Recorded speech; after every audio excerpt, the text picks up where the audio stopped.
Good morning from Queenstown. Oh my god.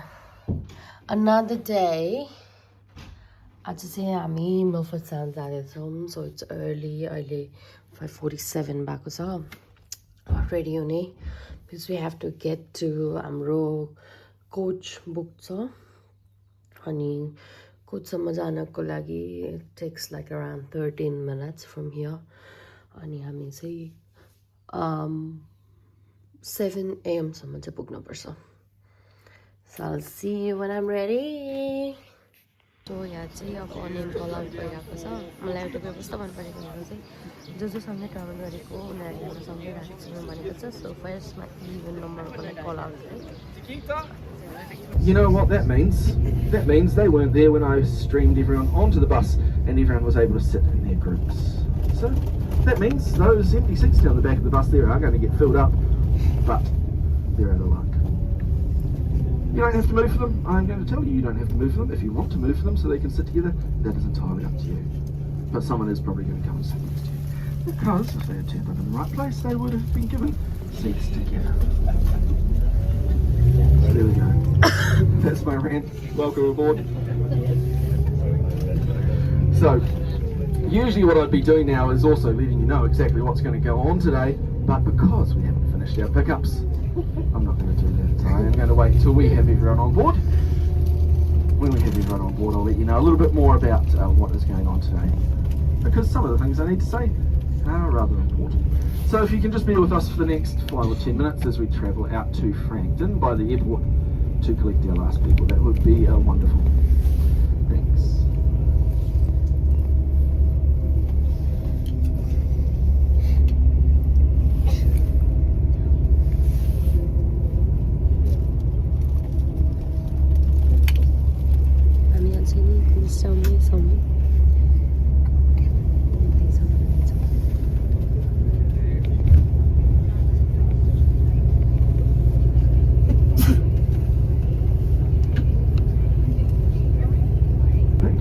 Touching base with these flight companies. There's about 4 of them that offer fixed wing aircraft flights and a couple more that offer helicopter flights, but price goes up for helicopter flights. So I'll be touching base with them fairly early on this morning, so if you do want to jump on in there and enjoy the team that is already flying home today. Now, one of the things you can do is have a little think about it now for the next couple of hours. Come and have a yarn to me in Te Anau. I'll let you know a little bit more information about them. We can see if there is any spare space on any of those planes. Or of course I'll let you know a little bit more about the helicopter option if you want to experience some helpline landing somewhere on the way home too.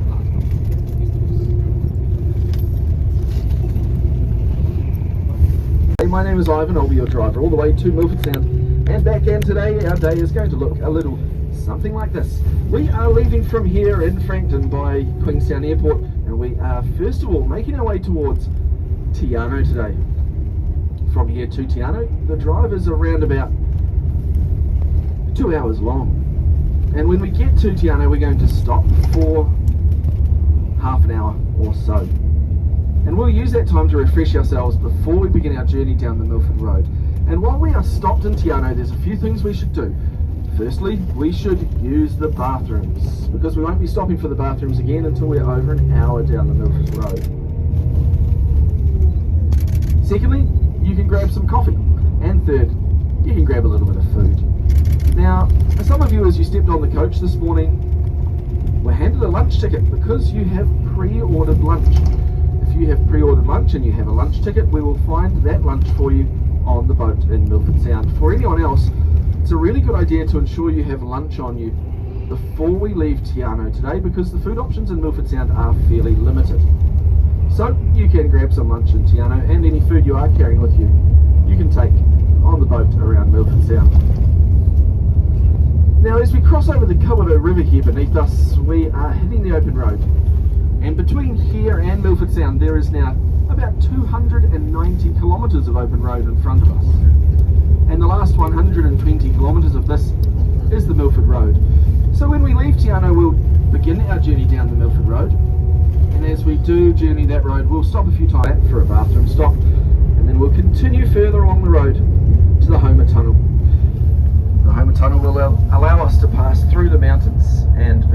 journey down to Milford Sound.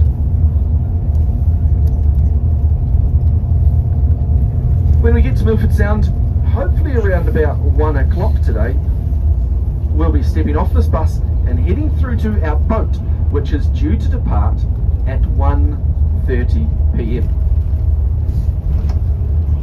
And after your cruise, well, it's back on this bus, and we do it all in reverse. Back along the Milford Road, short stop in Te Anau, and back here to Queenstown.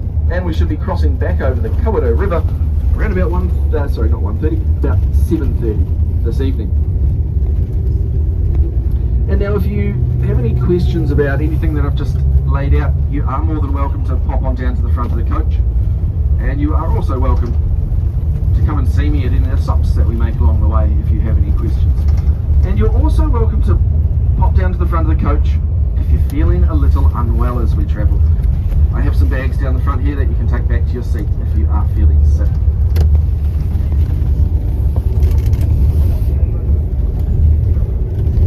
So those are the most important points of the day, and from here most of what you're actually going to hear me say is a little bit of commentary about some of the things we're passing and a little bit about the area's history as well. And the good news is that you don't have to listen to it. You are more than welcome to put your earbuds in or put your headphones on and just lay back and relax. However, I will need everyone's undivided attention once more this morning in about 2 hours time, because in 2 hours time we will be coming into our rest stop in Te Anau, and as we come into this rest stop I will be giving you the most important information of today, which is the departure time of this bus from Te Anau. And it is very important that you are aware of the departure time of this bus from our rest stop in Te Anau, because that is when this bus leaves. Right now, some lucky person down the back of the bus has one empty seat next to them. That is the only empty seat on this bus. However, we could make a little bit more space if people decide not to show back up on time, because we have 51 people on this bus, but I would rather have 50 people make the boat in Milford Sound than 51 people miss the boat in Milford Sound. So that does mean if you do not turn back up to this bus at our departure time, we will leave without you, to ensure that everyone that has made the bus on time makes it along the Milford Road to our boat. Because any hold-ups could cause us to have to miss out some of our photo stops, and we're not going to do that today because it could be a superb day. So again, in 2 hours time I'll be handing you that departure time as we come into Te Anau, and that is the next time I'll need everyone's undivided attention. From here to there, over the next 2 hours, you are welcome to pull your eye mask down, close your eyes, have a nap.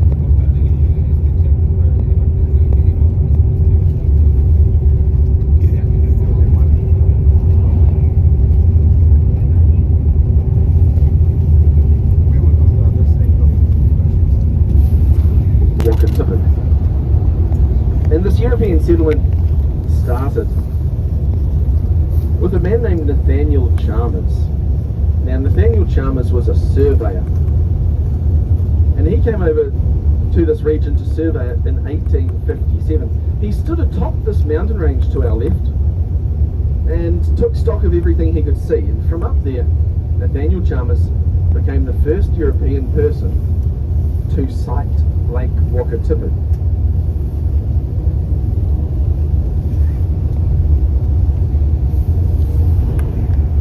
So Nathaniel Chalmers, he eventually returned to the coast and he let everyone know what he found over here. He said there is a beautiful lake over there which is surrounded by a little bit of flat land, which could be a good opportunity for farming. And the man that would take up the opportunity for farming this land was a man named William Rees. In 1860, William Rees mustered a few sheep around the mountains. He began clearing away the scrub from this land and setting up his farm, and as he did, he became the first European person to settle Lake Wakatipu.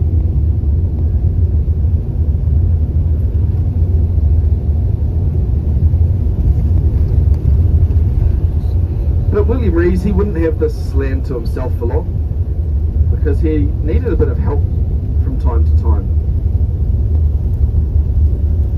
One of these men that would come to help him out was a Māori man named Jack Tewa. Jack Tewa was a shearer, and he came over to help during the 1861 shearing season. After the sheep were shorn, well, Jack decided he quite liked it here on the edge of Lake Wakatipu. And so he decided to stay on as a permanent farmhand for William Rees.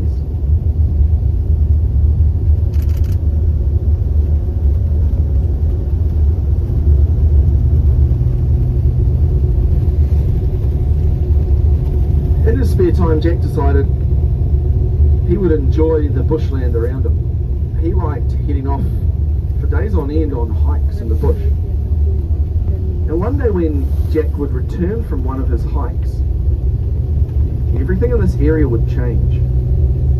Because one day in 1862, Jack Tewa, the shearer, returned to the farm. He went up to William Rees and he held out his hand and he said, "Look at what I found."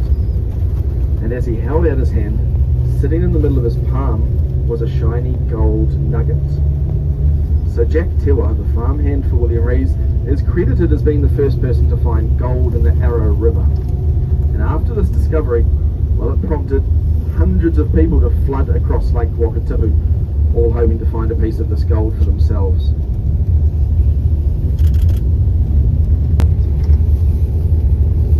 Up in the North Island we find the largest lake, Lake Taupo. Down here in the South Island we find the second largest lake, which is Lake Te Anau, which is where we're heading for our first rest stop today.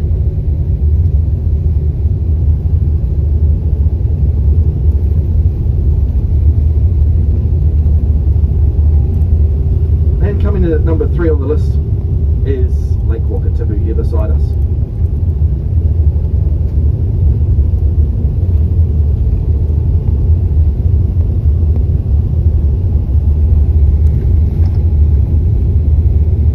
Now, as well as being a rather large lake, Lake Wakatipu is also a rather long lake. It stretches about 80 kilometres from end to end, and that makes it the longest lake in New Zealand. And for now, there's only been one person who's been silly enough to try conquering New Zealand's longest lake, and his name was Ben. In 2009, Ben decided he wanted to swim the entire length of New Zealand's longest lake. The problem with this is that the water down there in Lake Wakatipu is rather cold. It's only about 10 or 11 degrees Celsius.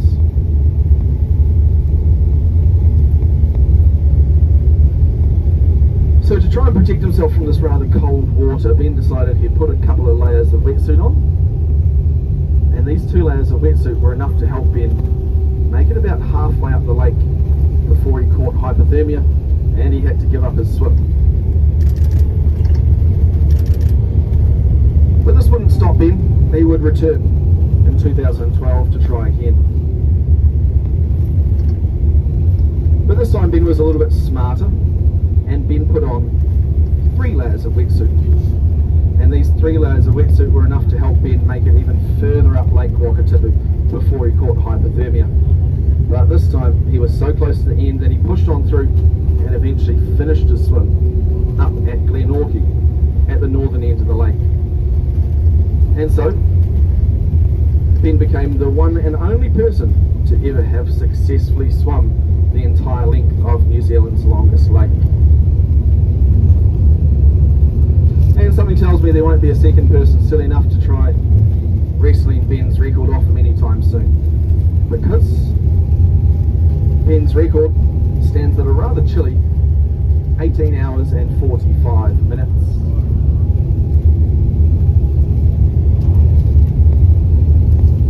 So, Lake Wakatipu, rather large, rather long, and also rather deep. About 420 metres deep at its deepest point. The surface of the lake sits about 310 metres above sea level, which means the lowest parts of Lake Wakatipu sit over 100 metres below sea level. And these characteristics of a lake being rather long and rather deep are similar to that of many of our southern lakes down here in the lower South Island. One of our southern lakes, Lake Hanoko, is the deepest lake in New Zealand at about 555 metres deep.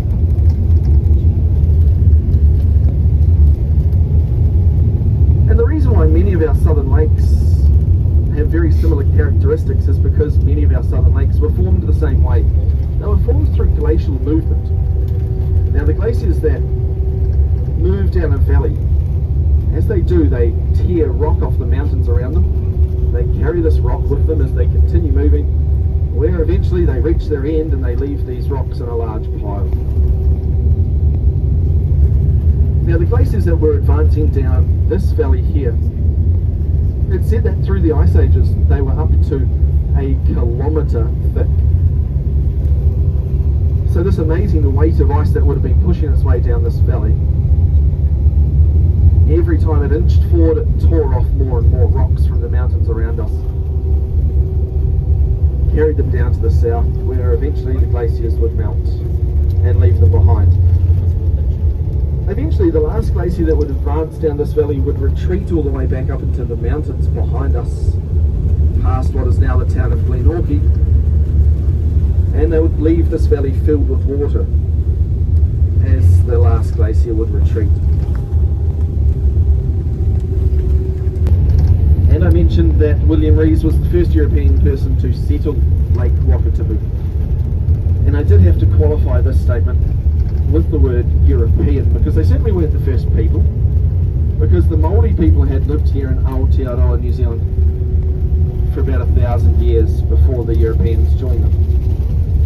So the Māori people had explored every corner of Aotearoa multiple times. They already knew about this lake, and in fact Nathaniel Chalmers, the surveyor, had a couple of Māori guides with him showing him the way.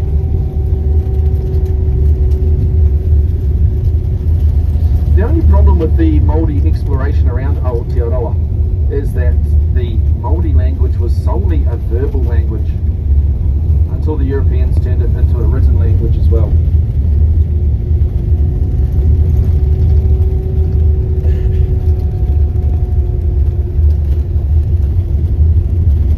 So as the Māori explored Aotearoa, they passed on their tales of their exploration through the population verbally. And so telling these tales of exploration around the country down through the generations for about 1,000 years meant these tales picked up a few myths and legends along the way. For example, the North Island of New Zealand, its Māori name is Te Anau, and the legend goes that the Māori god Maui, he paddled his giant waka, his canoe, to this region. He dropped his fishing hook in the water, and he would pull a fish up out of the ocean's depths, and while he struggled to pull this fish up, eventually he won the battle. And as this fish rose to the surface, Maui realised this was the largest fish he had ever caught. It was so large that as it rose to the surface it turned into the North Island of New Zealand. So the North Island of New Zealand, its Māori name Te Anau, the fish of Maui. The South Island here, Te Waipounamu, is said to represent Maui's upturned waka, his canoe. So there's legends around how the islands came to be. So there's also legends around how things like mountains and lakes came to be as well. And there's a couple of different legends around Lake Wakatipu here, but my favourite one involves a giant ogre named Mātou. And now Mātou, he was a giant that lived in this part of Aotearoa. And he liked to head to the local Māori villages and steal people from them. But one day he would steal the wrong person from the wrong village when he stole a chief's daughter.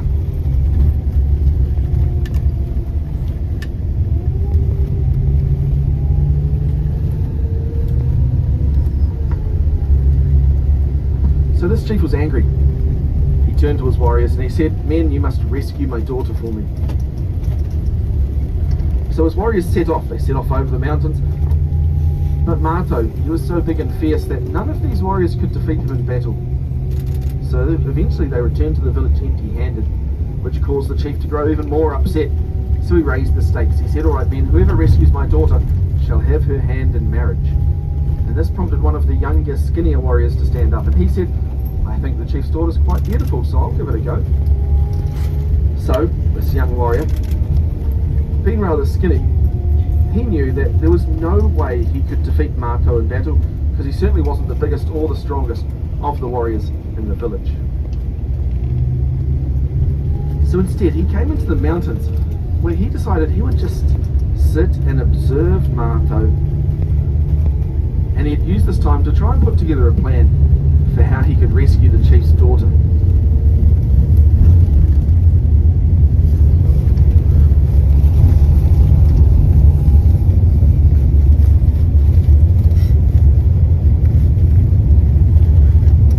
And one day as he was sitting there observing Mato, he noticed the giant ogre started to lay down. And this is when he realised Mato was about to sleep. So he knew this would be his best opportunity. So he ran as fast as he could from the mountains, and when he reached Mato, he rescued the chief's daughter as Mato slept, and together they returned to the village. And upon seeing this, the chief was happy. He stuck to his word, he allowed the pair to marry, but he turned to his warriors once more and he said, but Mato still lives, and as long as he lives, he'll continue to return to our village and steal people from us. So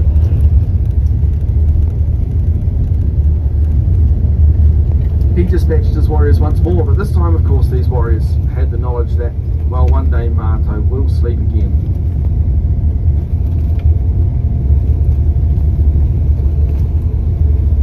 So they too decided they would sit in the mountains and observe Mato, waiting for him to lay down once more. And when they saw him laying down, they too ran over the mountains as fast as they could, but this time they set fire to Mato's sleeping mat.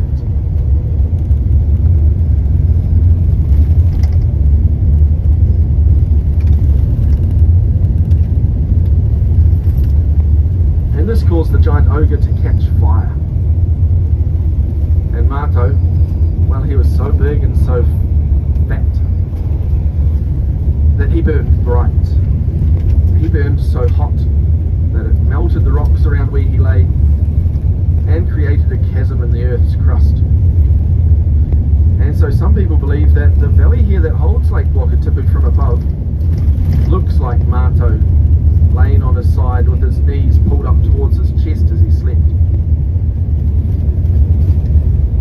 But some people believe that not every part of Mato died that day here in this valley, and Mato's beating heart still lives on, because the early Māori through this area recognised that there's a natural phenomenon that takes place within these waters, and this is something known as a seiche.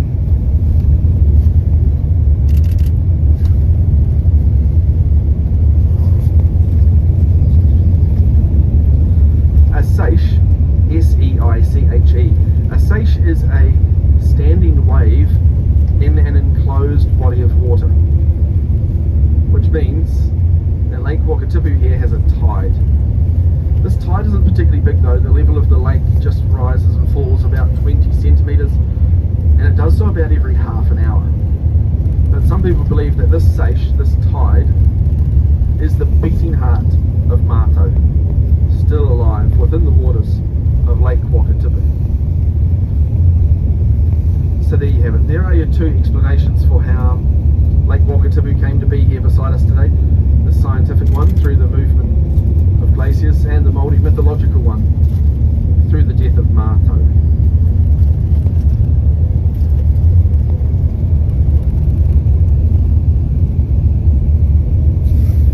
Is a moraine.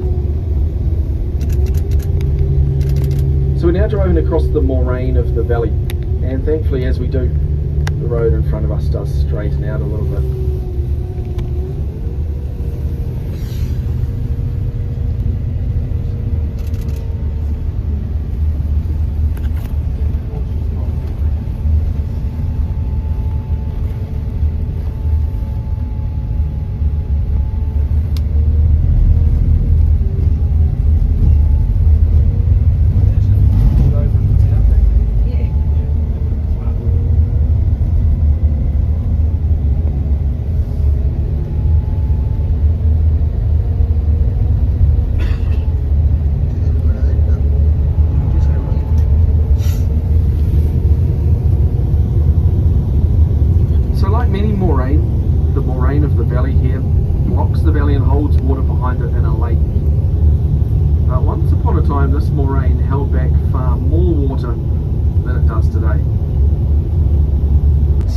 giant earthquake 18,000 years ago, the Kawerau Valley was ripped open, the Kawerau River was formed, and the Kawerau River now drains Lake Wakatipu out to the east.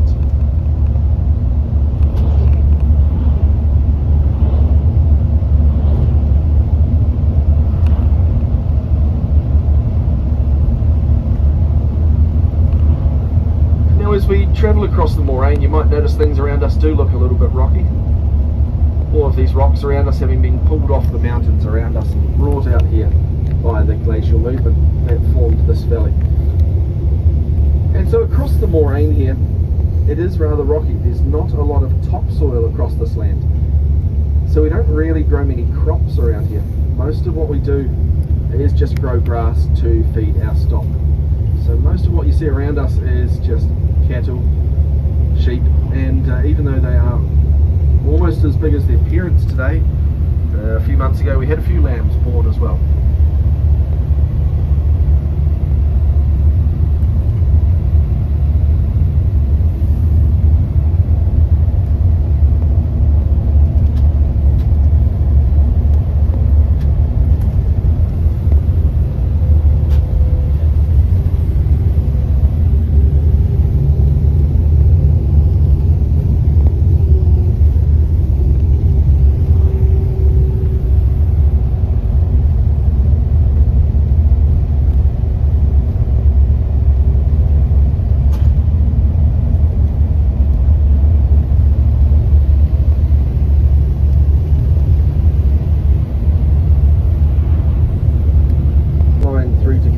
Laid in the 1870s and torn up after about 100 years in the 1970s. And while most of the railway line was torn up, they actually left a small piece of it behind. Running out our right hand side now is the last piece of railway line. And all that exists now is just 14 kilometres of railway line that stretches from Kingston down to the little station of Fairlight in front of us. And this piece of railway line now is privately owned. The company that owned it though went bankrupt in about 2013, and for the next decade it sat idle. But a couple of years ago a new company stepped in and bought the assets of this old company. The assets included the railway line, the stations at either end, and a train pulled by a steam locomotive. One of the original steam locomotives that carted people and freight around the lower South Island. And they put this train back into action. And it doesn't run very often though, only twice a week. Once on a Sunday morning and once on a Sunday afternoon. And this train today is known as the Kingston Flyer. And so it operates a small scenic excursion along this 14 kilometres of line from Kingston down here to Fairlight. And it is nice to see that, like the TSS Earnshaw, one of the world's only coal-fired steamers still in operation today, we find another piece of our steam heritage preserved in operating condition.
Te Anau that we're going to stop for the next half an hour or so to refresh ourselves before we begin our journey down the Milford Road.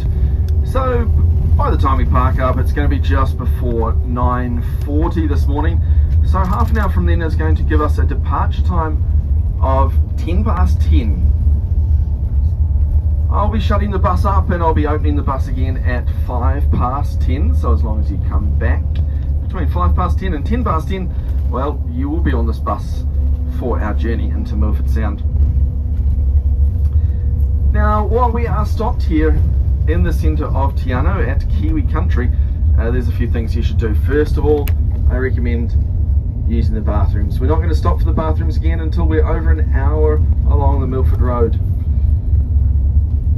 Secondly, you can grab a coffee, and third, a little bit of food. If you haven't organised lunch already, doing so here in Te Anau is the best idea because the food options in Milford Sound are fairly limited. But if you have a lunch ticket, well, that means your lunch is sorted, and we'll find that lunch for you on the boat in Milford Sound. Now, we're not going to be joined by anyone here in Te Anau, but what I'm going to ask is that the seats that you're currently sitting in, I'd like you to keep those seats for the rest of the day, and that will just help with loading every time we get on and off this bus. So if you need to remember which seat is yours, well, you are welcome to leave something on your seat so that you can remember which is yours. Now, out to our left hand side here we find Lake Te Anau, the second largest lake in New Zealand by surface area. But while it is the second largest by surface area, it's actually the largest by volume because it holds a lot more water than the largest lake in New Zealand, Lake Te Anau. Lake Taupo, I should say. As we come around the roundabout here, we see a big statue of one of our native birds. This big blue bird with its short red beak is a takahei. But just in front of us is Kiwi Country, which is where we'll be stopping until 10:10 today. Now, here at Kiwi Country, there is two sets of bathrooms. There's some bathrooms out this end of the building through the cafe, and then some more out the other end of the building through the doors at the bus park end. So we're going to pull around the corner here, which is where we're going to stop. But today there is 5 great sights buses in town. We're just one of them. So what you need to do is you need to remember exactly where we park. And because we're fairly full here today, I'm going to park our bus on the end here in the front row. So अहिले चाहिँ हामी Te Anauमा कफीको लागि different क्याफेमा आयौँ because त्यो जुन चाहिँ बस स्टपमा हामीलाई रोकेको थियो त्यहाँको क्याफे यस्तो भित्र अनि त्यसमा हामी आयौँ बिकज हामीसँग एकदम लिमिटेड टाइम छ होइन 10:10भित्रमा आएन भने छोडेर जान्छ भने चाहिँ 10:05सम्म त्यहाँ पुग्नुपर्छ बट टङ्कुरियाकै छ भाइब चाहिँ कस्तो कोजी छ एकदमै नै मजाले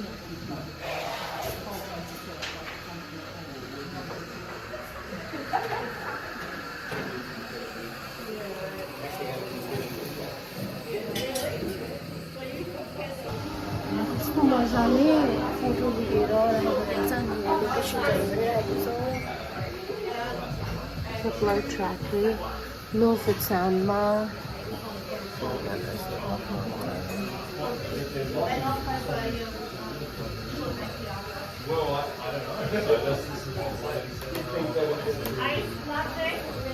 यो प्याकमा चाहिँ रहेछ कि मुनिबाट हेर्नु पुरै प्याक देखिरहेको छ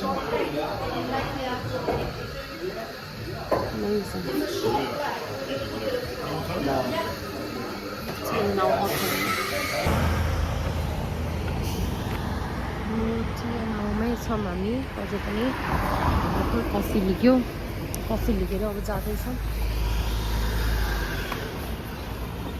तपाईँलाई बस रोकेको ठाउँ याद छ यहाँबाट सिधा गएर नि राइट हेर्नु त यहाँबाट सिधा गएर राइट जस्तो लाग्यो मलाई हो ओइ हामीलाई छोडेर त जानु लागेन नि यो त होइन है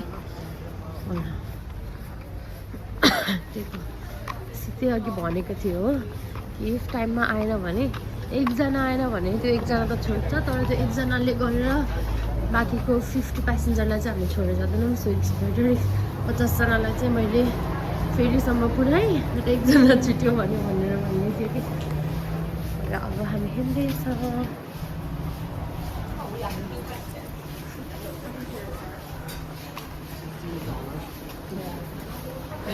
किवी नै किवी आउनु पर्यो। किवी कन्ट्रीमा आएछ त्यो किवी त हुनु पनि बसमा देखिसक्यो।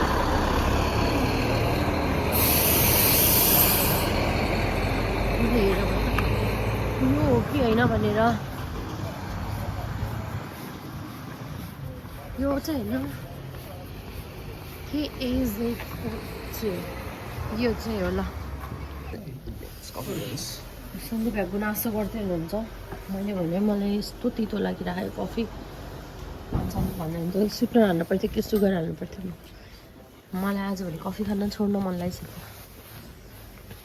यहाँ चाहिँ एउटा दुईवटा तिनवटा चारवटा पाँचवटा छवटा भर्खर एउटा गयो 7वटा थियो रहेछ बस। अनि हाम्रो नेपालको बस पार्क जस्तो यहाँभित्र चाहिँ फेरि पुरै क्याफेहरू पसलहरू अब गिफ्ट्सहरू सोभेनियरहरू लगिदिनलाई मिल्ने प्लस आफ्नै लागि स्कार्फहरू ज्याकेट्सहरू सबै रहेछ। Very good morning from Te Anau. हामी मिलफोर्डको लागि ठ्याक्कै यहाँ ट्रान्जिटमा रोक्यो। अब फेरि स्ट्रेट 4 घन्टा हो कि बसमा अनि त्यसपछि उसमा क्रुजमा। ल है त हामी बसमा छ अरे। अब आज एकचोटि राति ढिलो हुन्छ। हामी आइपुग्दा अनि त्यसपछि बेलुका डिनर छ माथि केबल कार माथि। First, we are going to take away from Milford, from Te Anau, and begin the last leg of our journey through to Milford Sound. In front of us, we have 120 kilometres of open road, and we're going to stop a few times along the way. See how we go. So again, think of your fellow passengers. When we stop, don't wander too far. And if I give you instructions, follow those instructions so that we can still try to maximise the time that we have left. As we leave Te Anau, we are going to begin our journey along the Milford Road, make some stops, and eventually I'm going to hand everyone a boarding pass. When I hand you the boarding pass, it's going to be time for you to step off this bus and head through to berth number 10 in Milford Sound with that boarding pass. And you do need to make sure you have that boarding pass somewhere nice and safe, because okay, if you're going to wait for me, I will go.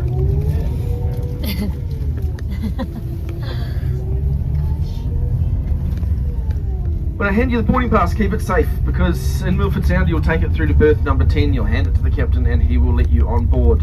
Without that boarding pass he will not let you on board, so when I hand it to you, you need to keep it safe. If you have a lunch ticket on you, you'll need to take that lunch ticket onto the boat with you. If you have a buffet, you'll see the staff downstairs. If you have a picnic lunch, you'll see the staff upstairs on the boat at the bar. Now, if you have any questions as we journey the road, all you need to do is pop on up and see me, or approach me at any of the stops that we make along the way, and I will try and answer your questions.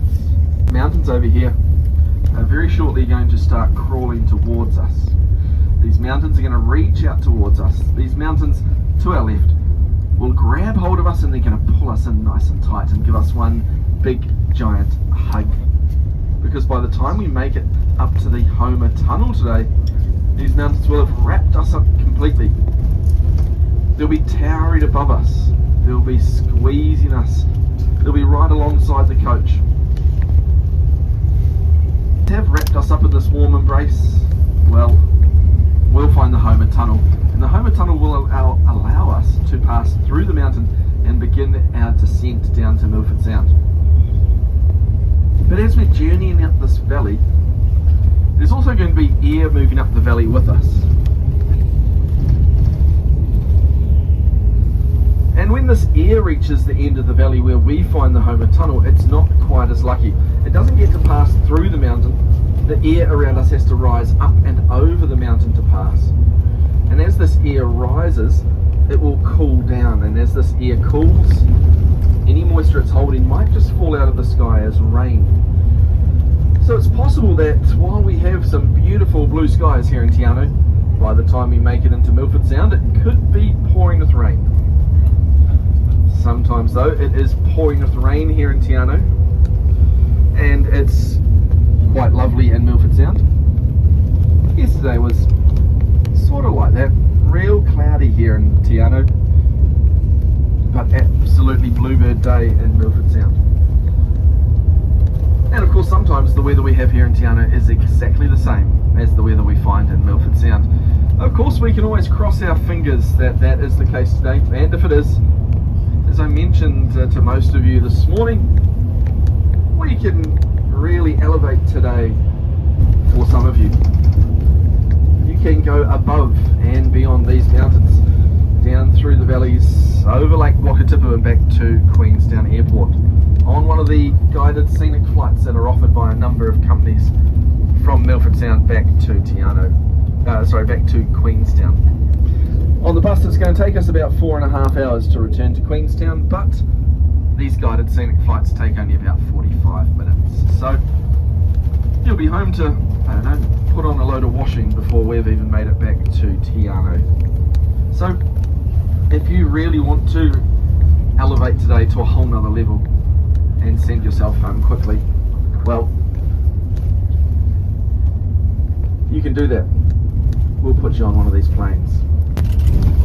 Normal around here usually includes a little bit of rain, because it rains about 200 days a year here in the Fiordland National Park.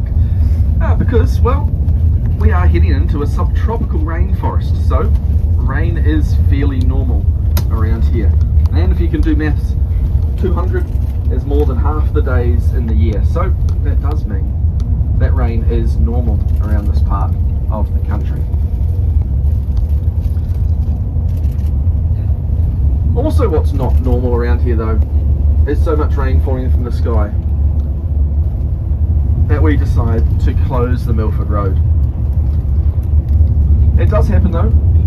It's happened a few times in the last 12 months or so, and one of these times was just over 12 months ago, back in late November last year. In late November last year we closed the road for 2 days in a row while a big rainstorm passed, and during this rainstorm we had one 24-hour period where we had an entire foot of rainfall.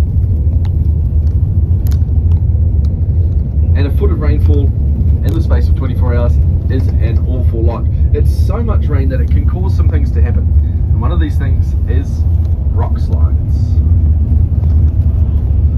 And so if we think there's so much rain falling from the sky that the chance of a rock slide has increased, well, we don't want anyone around if something like a rock slide was to happen. So the best thing to do is to close the road to ensure there is no one using the road in case that happens. After that road closure though, we had 9 months of uninterrupted road use until the snow really set in winter in mid-August. But that does mean that, yeah, it can rain heavily in this part of the country, but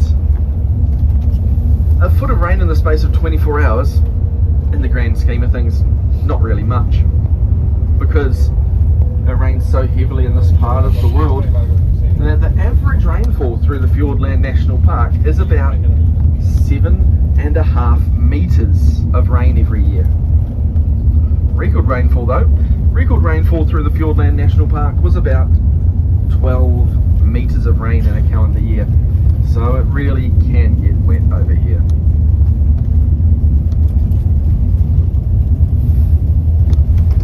For this sort of place, because we don't often find farms in national parks in New Zealand. The only reason we have this farm here in this area known as Te Anau Downs is because this farm predates the formation of the Fiordland National Park, so it has been allowed to remain.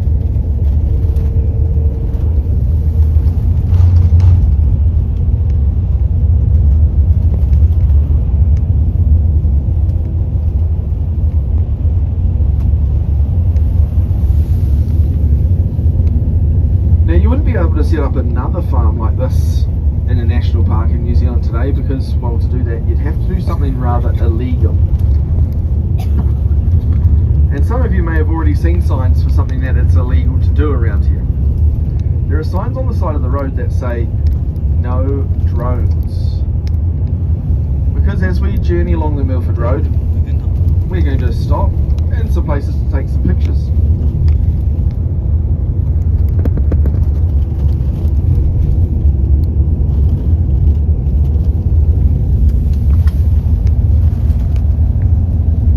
And as we stop, we'll step off the bus, I'll turn the bus off, and we'll enjoy our surroundings in relative peace.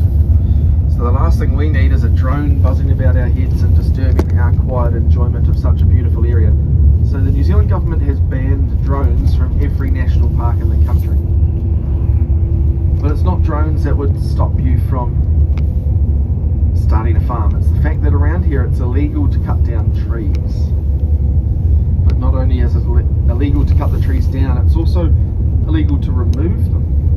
So even if a tree was to fall down by itself, you cannot remove that tree from the bush, because as that tree lays on the forest floor it's going to break down, and as it breaks down it's going to release the nutrients it holds back into the soil for the next generation of tree to use to grow strong.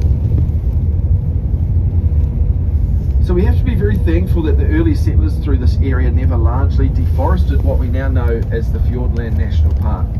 Because if they'd come in here and cut these trees down and removed them from the area, they would have also been removing the nutrients. And it would take an area like this hundreds of years to regain the nutrients needed to grow the forest back to what we have around us today. Systems of other trees that are already growing up there on the mountainside. They'll intertwine their root systems together, and this new tree will be able to grow tall thanks to the help of its neighbours. Because this tree can't grow up there by itself, it needs the help of all the neighbouring trees around it to help it cling to the mountain face. This tree is going to grow taller and taller and taller until one day it grows a little too tall and it falls over and it comes sliding back down the mountainside. But this tree, it's not going to come sliding back down by itself, because it wasn't standing up there by itself. It will pull with it all of the other trees that it has intertwined its root system with, and this will create a big tree slide down the mountain face. And this tree slide will leave behind a scar. The scars that are left behind, well, they will slowly heal. First with the lichens and mosses, then the small shrubs will start to grow. The shrubs will catch seeds from trees, the trees will grow, they'll grow tall, they'll grow too tall, they'll fall over, and the cycle will repeat. Mammal. Right down to the smallest mouse. And we do this largely by laying traps around the island. We laid many traps around the island to remove these small rodents. The larger things like possums and deer, well, they have to be removed by hand. But because we want to ensure the kakapo's survival, there are still many traps on that island, just in case a mouse does come. And the best thing about the moraine here in the Eglinton Valley is it is far more picturesque than the last. So, here in the Eglinton Valley, we're going to make our first photo stop of the day. Here at this photo stop is the best place to let me know if you might like to join a scenic flight home.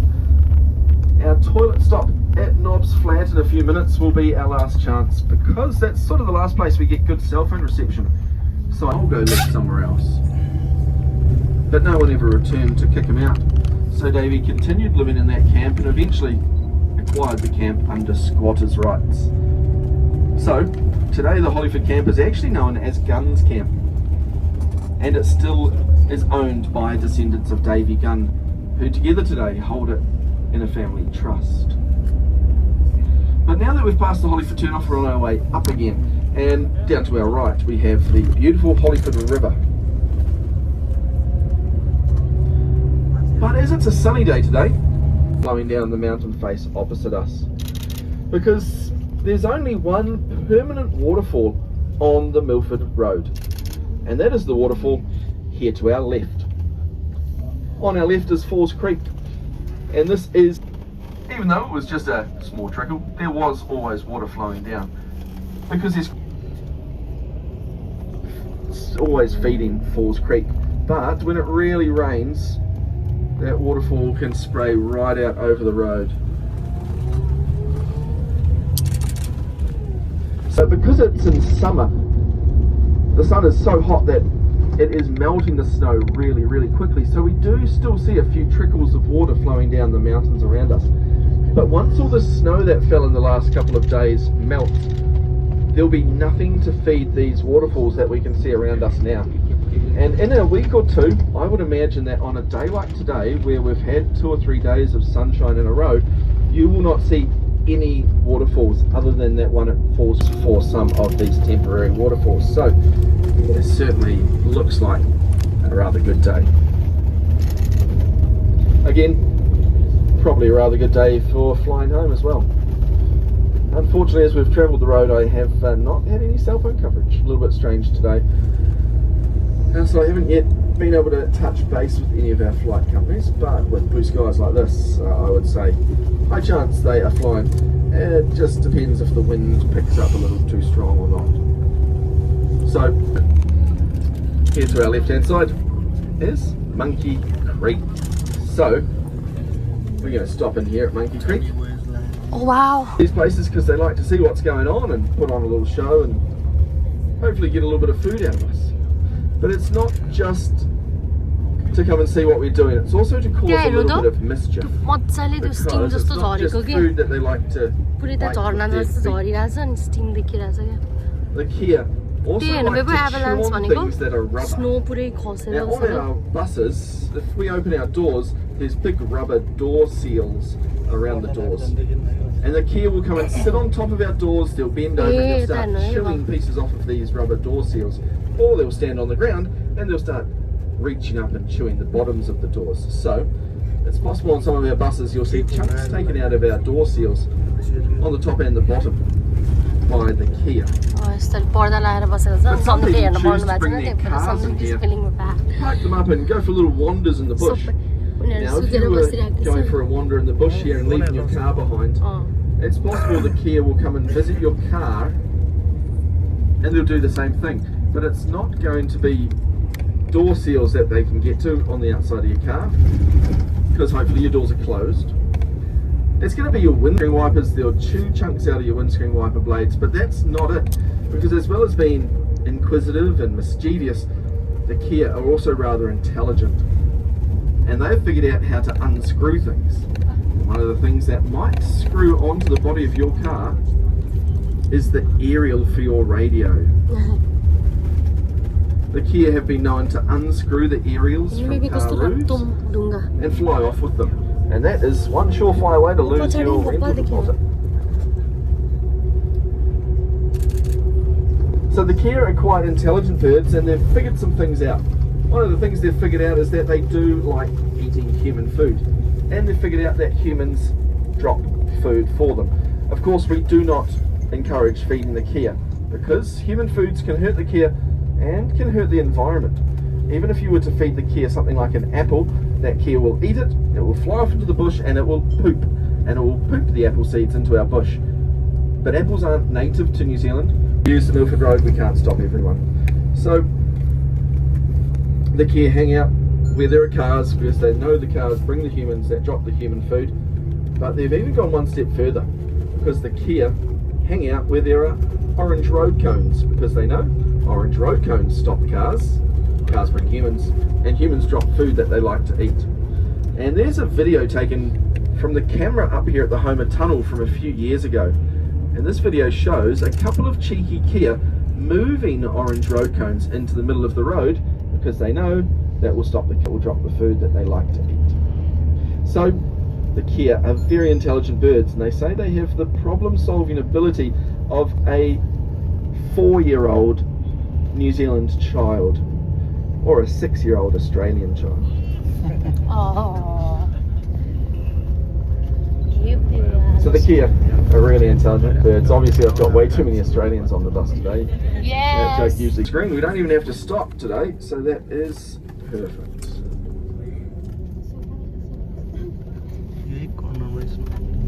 Okay.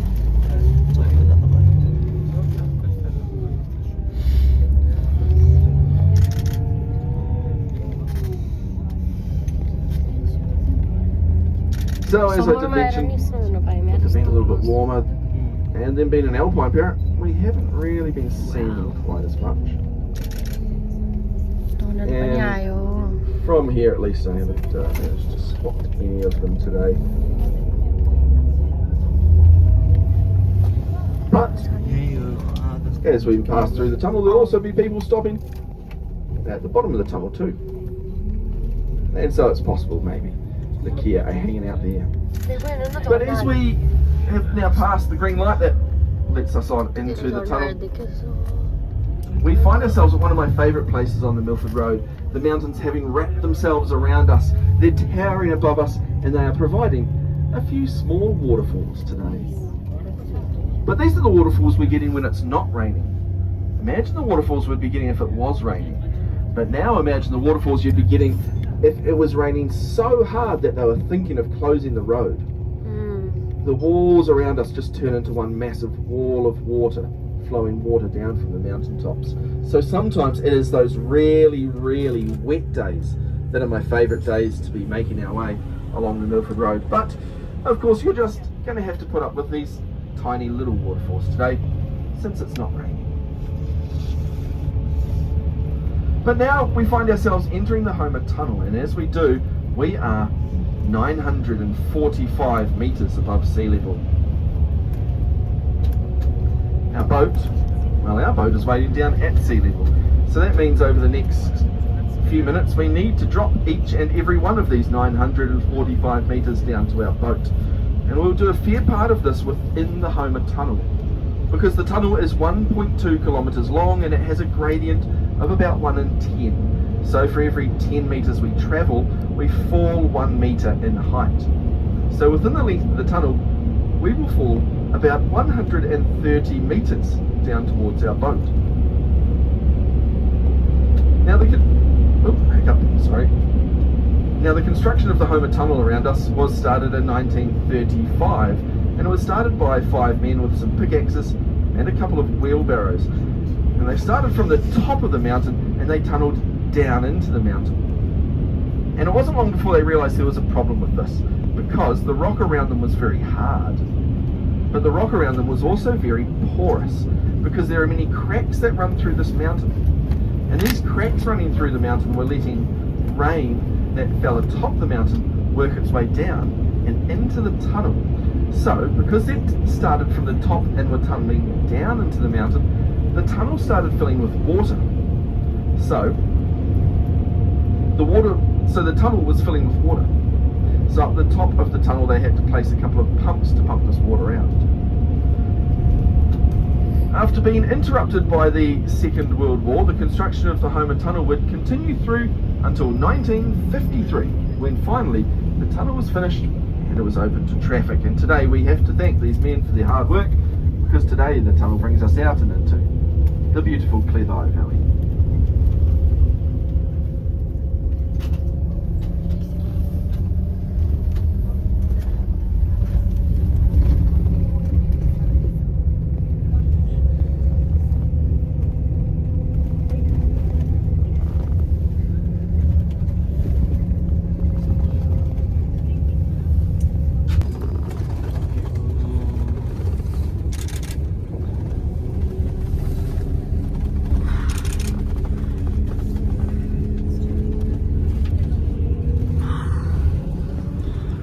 So those traffic lights there at the Homer Tunnel, you notice there was a little bit of traffic in front of us, because they can take up to 8.5 minutes to change. We barely even had to stop. We hit them just as the lights turned green, which, if you can do your maths, means we've saved about 8.5 minutes on our journey. You always have to build it in just in case you strike it wrong.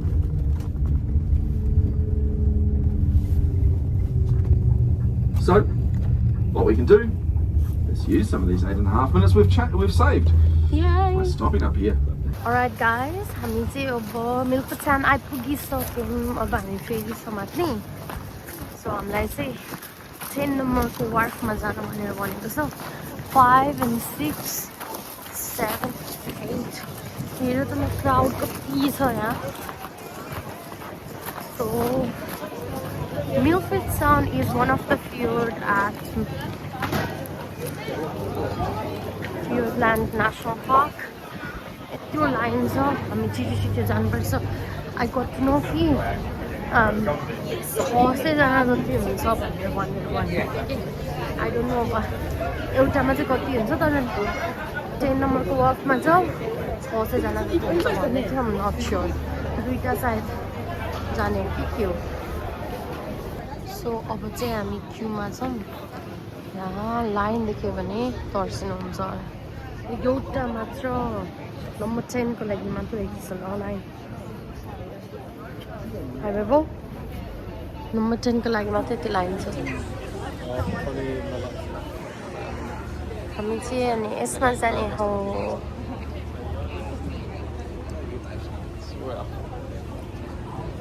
All right अब चाहिँ हामी चढ्न गइरहेको छौँ यो वाला फेरीमा and that's the cruise boarding pass that we have still have a little lines also. We are going here.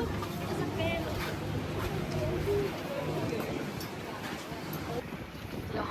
Oh, but see, हामी take a cruise journal like a second. That's a really entrance. Oh, I was only what I was paid at.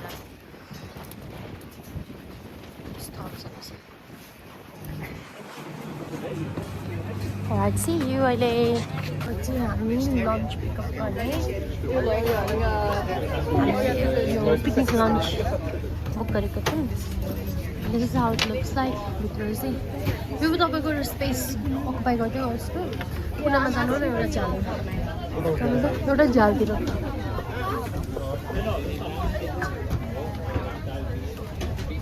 Collect गरिहाल्छ Okay, we've got our food.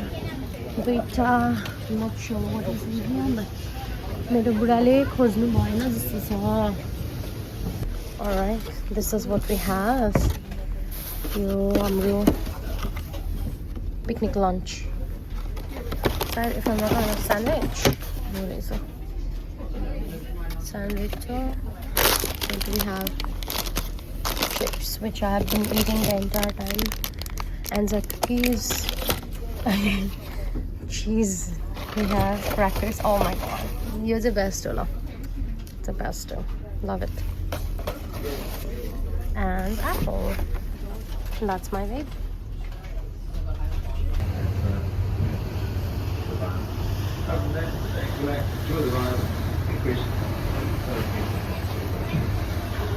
Milford Sound ko might have been the most popular one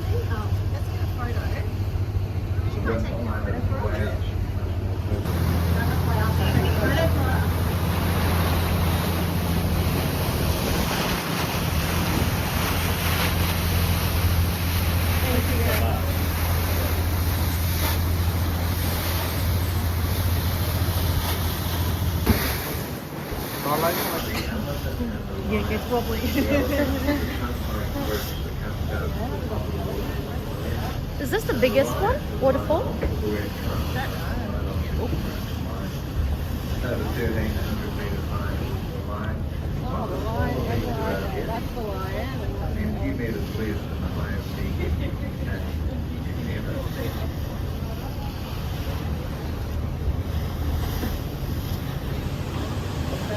Any other waterfalls that you managed to spot today in other areas?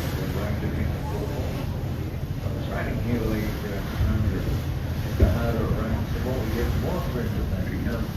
Well, there's just a couple of hours of rain stopping most of all of them. Few of them. We've only got over a month. But exactly the Ten. stop.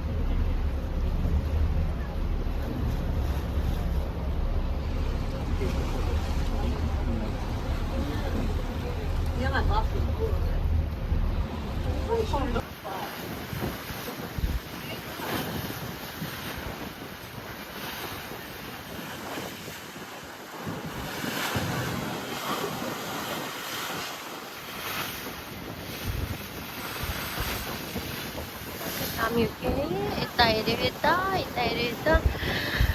Oh, such a relaxing place.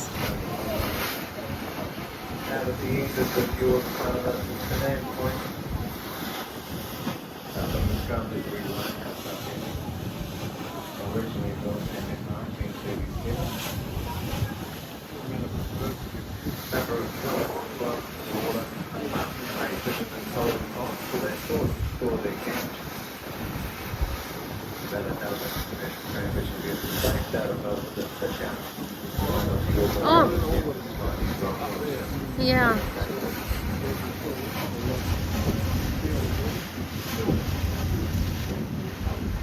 Yeah, video I'm not able to capture it. I'm expecting dolphin. Where is my dolphin? Where did dolphin going? Dolphin, dolphin, where are you, dolphin? Dolphin, dolphin, dolphin. त्यो हामीभन्दा अगाडि आएको cruise हो भेटिसक्यौँ हामीले त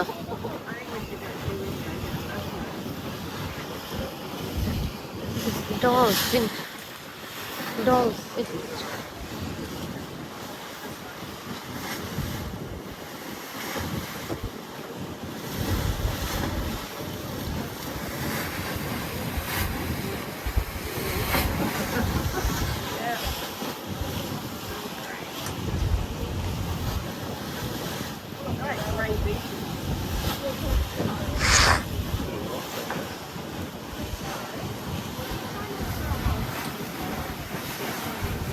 Alright, I think ocean or Tata Wi-Fi भन्ने बेला भयो, but I'm still not able to see my dolphins. Oh, ocean हो. तर कुन ocean चाहिँ I'm not sure. हेर्नुपर्छ ल. हो तर त्यो मिक्स हुँदो रहेछ के. Different fjordहरू चाहिँ मिक्स हुन्छ के. जस्तै Doubtful Sound छ नि. Doubtful Sound को भयो, Milford Sound को भयो अनि अरू. तर मलाई राम्ररी चाहिँ थाहा छैन त्यो बारेमा. त्यस्तो चिसो नहेबे भयो यता चाहिँ चिसो छ मैले टोपी लगाएको भएर होला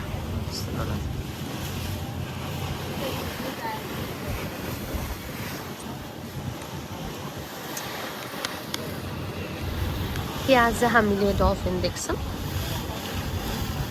तपाईलाई कस्तो लाग्यो मिल्फोर्ड साउन्ड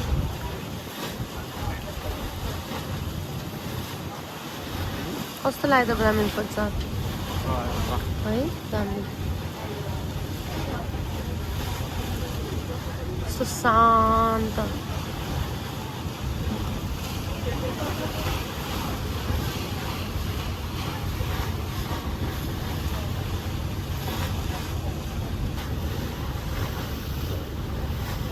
देखो त्यो डट डट डट डट त्यो येलो ग्रीन चाहिँ के हो माछा मार्न बसेको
The narrow part of the fjord again about this. Sea farm formation right over the top. Top point on the right. On the left, a series of stems leading out to the mountaintop. Each one represents the main period of glaciation. Each successive glacier carving the valley deeper but narrower to reach the point. As you draw a line from the top of the first step front arm across to the top line on the other side, you can imagine the valley fall running right across there, which would have been about 600.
Just on top of that big rock.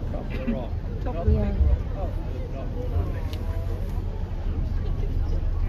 Oh, there you go.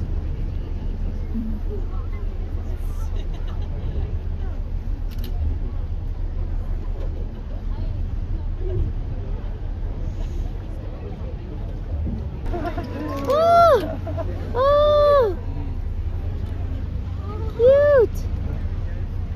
Ah! Look at it. Look, there's the little one. The little one's maybe too.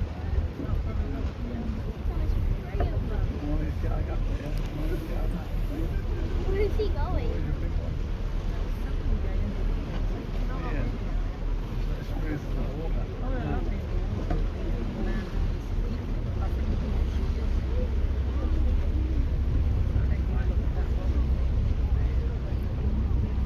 Maybe those two are the parents of that one.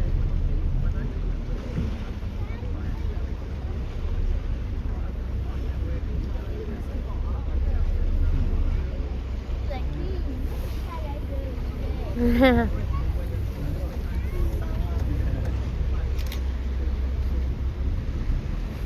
Two are sleeping and one's around. Bye bye. Ta-da. Oh, there's so many. So many.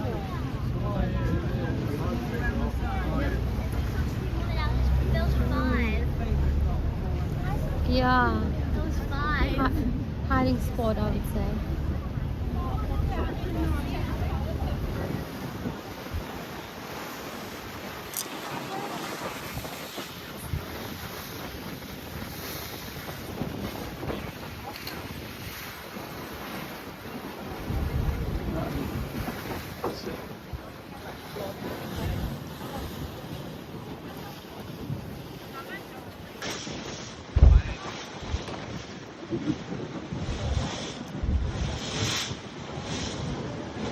Beauty, yeah.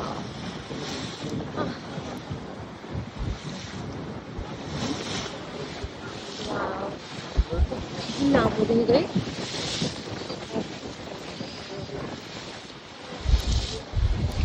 Slowly approaching early formal steps. Speaking of the two range speaker vehicles, you can see Barnes falling in the distance to one of the times out of the group, about 10 kilometres away. Height and distance is pretty hard to get a feel for when you're surrounded by these sheer kind of mountains. Sort of closer to us is 155 metres high.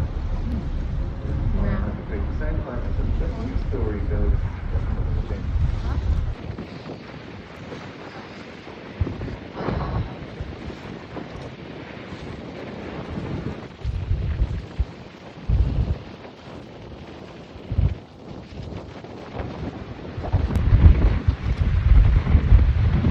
Hi guys, look. this is the last one from Milford Sound. Look at this amazing waterfall. कस्तो दामी देखेको छ त्यहाँको न लागिसक्यो सो एकचोटि final view देखाइदिन्छ है त म मिल्फोर्ड साउन्डको रेडी फर इट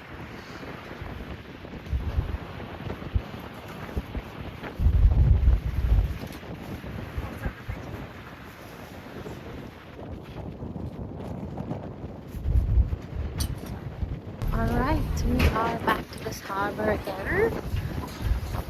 मिलफर्डको सकेर मेरो कपालको त हालत कस्तो भएको छ यो हावाले कस्तो भएको छ कुरै छोड्नु ल यहाँ सक्यो अब हामी जाने फेरि कोचमा मिलफर्ड साउन्डको token which I'm going to eat it now दिएको थियो मैले कोच पनि सकेँ खाइहाल्छु अब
पार्किङ चाहिँ एकदम डेन्जर लाग्यो मलाई त्यो कालो सिधै ठाडो छ क्या डर नै लाग्यो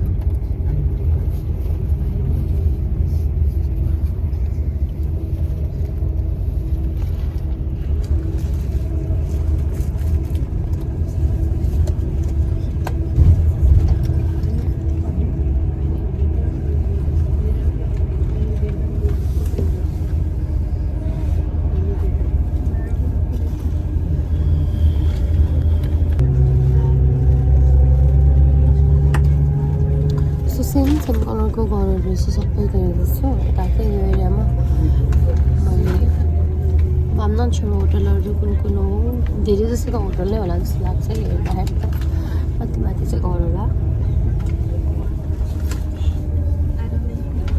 Holiday Inn Holiday Inn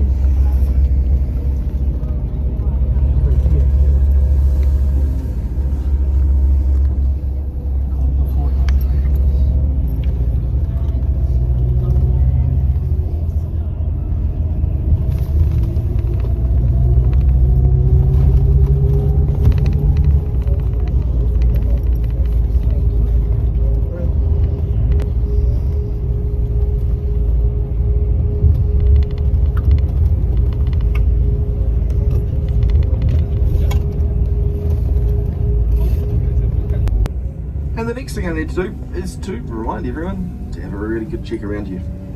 Check on your seat, check under your seat, check the seat pocket in front of you, and make sure as you step off the coach this evening, you take with you everything you brought onto the coach this morning, because everything that you leave on board may just make it straight back into Milford Sound with us tomorrow. So do make sure you have a good check around you, and you have all of your personal belongings as you step off. So from here, again, depending on traffic, it's just going to be a couple of minutes down back onto Apple Street.